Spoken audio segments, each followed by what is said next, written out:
রান্না করে দেখাবো ভিন্ন পদ্ধতিতে মাছ রান্না। এভাবে একবার আপনারা ট্রাই করে দেখতে পারেন, খুবই মজাদার হয়।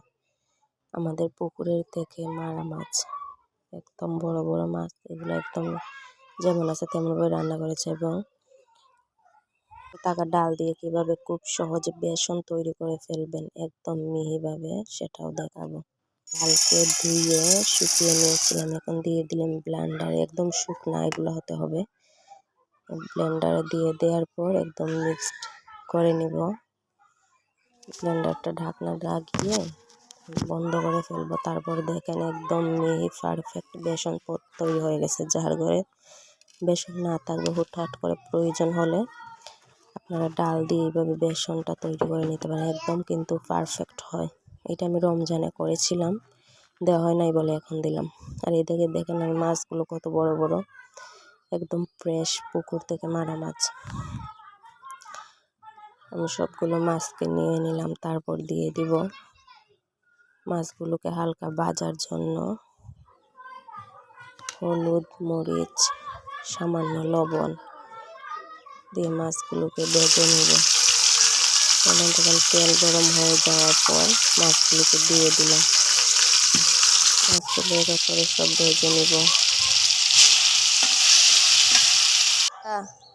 এই যে দেখেন কি সুন্দর মাছ, সবগুলো ভাজা হয়ে গিয়েছে।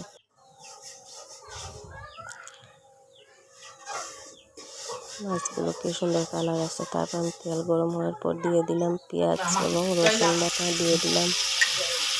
এদিকে আবার আমাদের সব ধরনের মশলা, হলুদ, মরিচ, লবণ, ধনিয়া গুঁড়ো দিয়ে দিলাম, টমেটো কুচি দিয়ে দিলাম। সব কিছু একদম পারফেক্টভাবে কষিয়ে নিল। মশলাটা যত ভালোভাবে কষানো হয় ততই কিন্তু তরকারিটা ভালো হয়।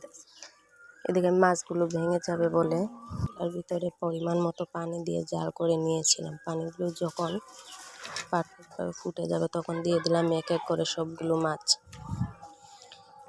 আপনারাও তরকারিতে মাছ না ভাঙতে চান তাহলে এইভাবে দেবেন, দেখবেন একদম মাছ যেরকম আছে সেরকম থাকবে, একদম ভাঙবে না। তারপরে দেখেন মাছগুলো যখন জাল হয়ে যাবে, দেখেন কি সুন্দর কালার আসছে। তারপরে এখন দিয়ে দিব ধনিয়া কুচি দিয়ে দিলাম। ধনিয়া কুচি দেওয়ার পর তরকারিটা কিন্তু একদম এখন হয়ে গেছে, অনেক সুন্দর ঘ্রাণ বেরিয়েছিল। আপনারাও পুকুরের মাছকে এইভাবে একবার ট্রাই করে দেখতে পারেন।